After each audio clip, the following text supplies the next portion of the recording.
Halo sahabatku, para pecinta bola, apa kabarnya nih? Setelah 2 hari saya libur dulu ya karena tidak ada sepak bola kemarin 2 hari itu. Nah sekarang klub-klub itu pada istirahat, pada libur dulu ya. Jadi ada jeda timnas. Jadi di Eropa ada kualifikasi Piala Dunia zona Eropa, di Asia juga ada kualifikasi Piala Asia, dan juga di Amerika Latin, semuanya di Afrika ya ada juga. Nanti besok juga saya lihat jadwalnya ya, kalau memungkinkan saya bikin prediksinya juga.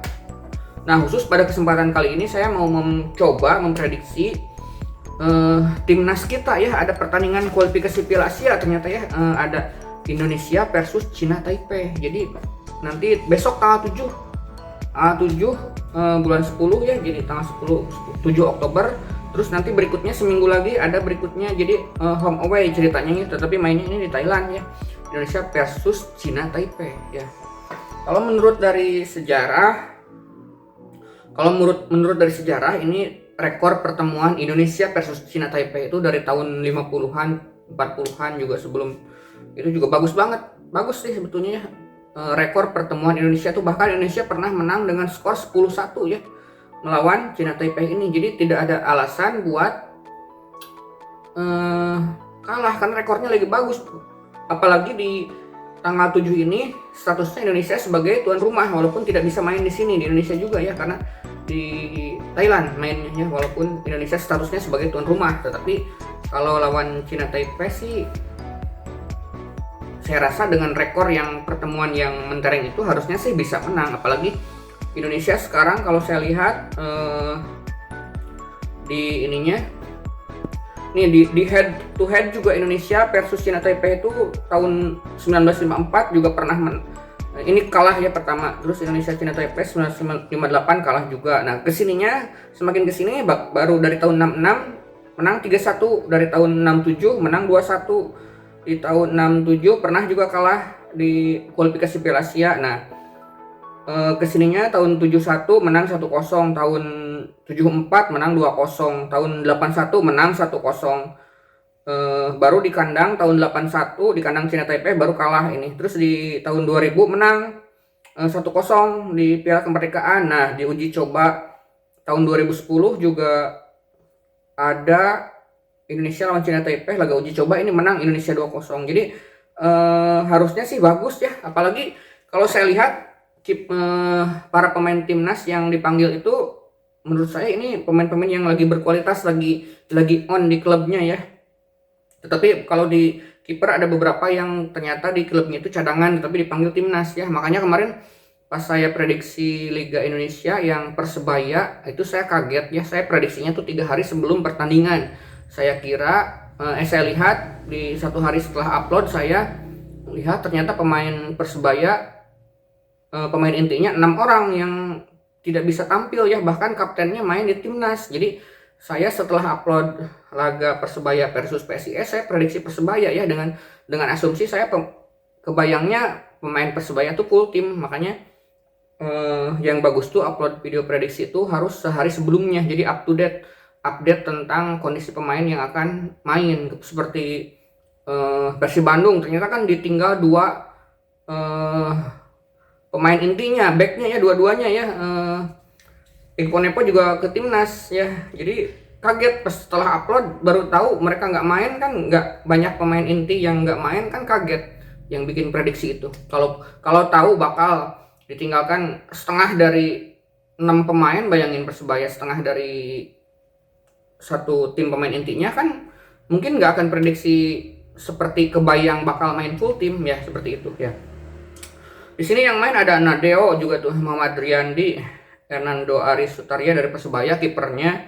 Terus dari backnya Fahrudin Arianto, Ryuji juga sama Victor Ikonepo juga dipanggil.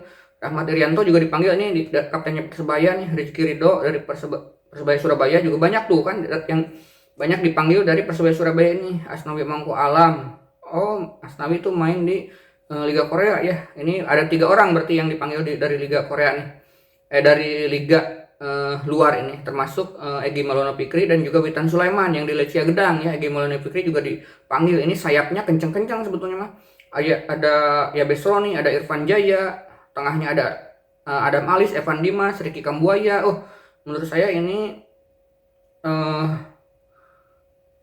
lapangan tengahnya kencang-kencang larinya ya. Terus penyerangnya ada Hanis Sagara dari Persikabo, Kusadi Haryudo, Taufik Hidayat, dan juga Dedik Setiawan. Ini menurut saya yang agak-agak ragu tuh penyerangnya gitu kan. Komposisi penyerangnya cuma 4 orang, ini yang saya yakin cuman Kusadi Haryudo ya, yang menurut saya bagus ini ya, on fire. Kalau Hanis Sagara kan di Persikabonya juga cadangan, di Taufik Hidayat juga di Jakarta, di Persija Jakarta ya, di bawah bayang-bayang Markus Simic tentunya ya. Terus Dedik Setiawan kemarin saya lihat di Arema banyak membuang peluang ya, walaupun banyak sekali peluang, tapi tidak bisa memanfaatkan menurut saya. Jadi saya lebih konsen melihat posisi lapangan tengahnya, terutama sayapnya ya. Ini kenceng-kenceng, di backnya menurut saya tangguh ini tiga-tiganya ya. Ada Ibo Nepo, ada siapa lagi tadi, Fahrudin Arianto, Ryuji Utomo. Wah, ini tinggi-tinggi di back tengahnya ya, kenceng banget menurut saya. Prediksinya kembali menggunakan pendulum ya, Indonesia lawan Cina Taipei prediksinya adalah bakal menang Indonesia.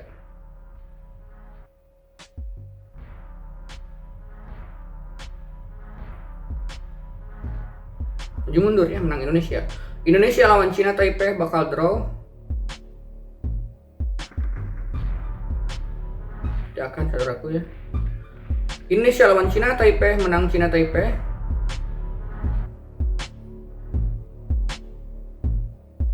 Tidak akan ya. Indonesia lawan Cina Taipei, selisih golnya adalah 1.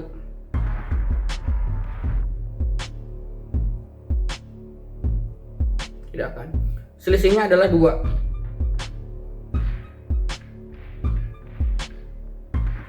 Oke, maju mundur ya. Skornya adalah, prediksi saya adalah skornya 2-0. Tidak akan. Skornya adalah 3-1. Oke, maju mundur ya. Ya, berarti prediksinya dari saya adalah Indonesia lawan Cina Taipei bakal dimenangkan oleh Indonesia dengan skornya 3-1 ya. Ini karena posisi sebagai tuan rumah ini di sini Indonesia pasti diunggulkan, karena di pertemuan juga rekornya lawan Cina Taipei itu bagus Indonesia tuh ya. Jadi yakin di sini Sintayong bakal menerapkan strategi yang bisa menekan Cina Taipei ya. Ini saya tidak melihat Andik Firmansyah ya di sini di line up-nya, mungkin karena terlalu kebanyakan ternyata kebanyakan posisinya yang di sayap. Tidak melihat juga Febri sama Rico Simanjuntak saya lihat ya. Ini karena menumpuk posisi di sana tuh, menumpuk banget. Posisi gelandang itu ya, udah ada Egy Maulana Fikri, ada Witan Sulaiman, ada Evan Dimas, Ricky Kambuaya. Tidak ada yang senior yang biasanya mengisi ya. Ada Febri, siapa lagi, Rico Simanjuntak, dan juga ini yang Andik Firmansyah ya, nggak ada ya. Ya, apapun yang dipasang, mudah-mudahan Indonesia menang sesuai prediksi saya, skornya 3-1. Oke, thank you. See you in my next video. Terima kasih para pencinta bola. Bye-bye.